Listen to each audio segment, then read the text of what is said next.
Cette formation s'adresse aux chefs d'entreprise agricole en grande culture. L'objectif est de permettre aux stagiaires de perfectionner leurs connaissances et leurs pratiques afin d'employer des méthodes alternatives aux produits phytosanitaires. La première étape se déroule en distanciel. 3 modules pour connaître les différents ravageurs et 2 autres permettant le questionnement et l'auto-évaluation. La deuxième étape est en présentiel, une partie en salle et une autre sur le terrain. J'ai envie de faire la formation parce qu'on est en phase de conversion en agriculture de conservation. On se rend compte que les insectes sont importants dans cette phase de conversion. Et donc c'est intéressant de savoir les reconnaître parce qu'entre les auxiliaires et puis les agresseurs, savoir lesquels est le bon et qui mange qui et comment ça se fonctionne. Ce parcours de formation tout fait maison est issu d'une belle collaboration entre Emeline, ingénieure en formation, et Flora, conseillère en grande culture, l'une passionnée de multimédia et l'autre d'insectes. Flora construit le contenu du parcours pédagogique. Une fois que j'ai ce contenu, je le transforme de façon ludique et avec des supports variés pour pas que les stagiaires s'ennuient sur la plateforme. La pédagogie, ça passe aussi par l'aspect un peu ludique.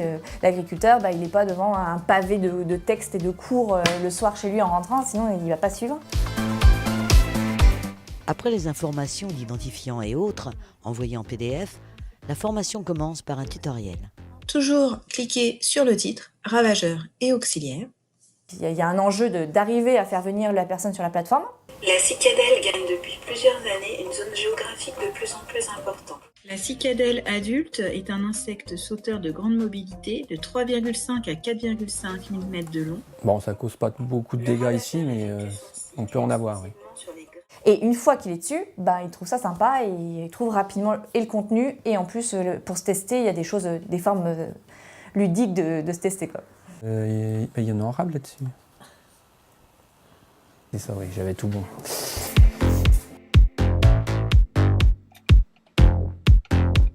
Si on fait comme on veut, on n'est pas obligé de tout faire, on peut couper et puis reprendre. Donc c'est pas contraignant. L'amont à distance, c'est le principe de la classe inversée. Donc avoir toute la partie théorique en amont pour arriver le jour sur le terrain serein. Ça permet de mieux appréhender la formation, la journée de formation qu'on passe avec le formateur.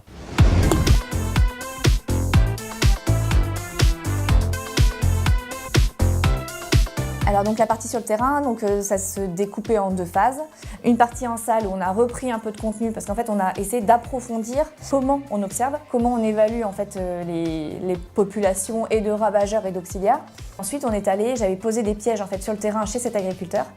On était vraiment sur le terrain, voir les méthodes, on les a appliquées dans les parcelles, quoi. Et on est allé les relever pour regarder un peu ce qu'on avait dedans, les avantages, inconvénients, etc. Et puis faire un peu de détermination ensuite avec les agriculteurs. Flora, toujours sur le terrain, ne cesse de faire des vidéos, ce qui enrichit la plateforme. Et donc on va pouvoir les incorporer au parcours de formation. Les insectes ravageurs, moi je ne sais pas toujours tout reconnaître, quoi. C'est mon métier normalement, donc agriculteur on devrait pouvoir savoir le faire. Enfin, on devrait tous savoir le faire.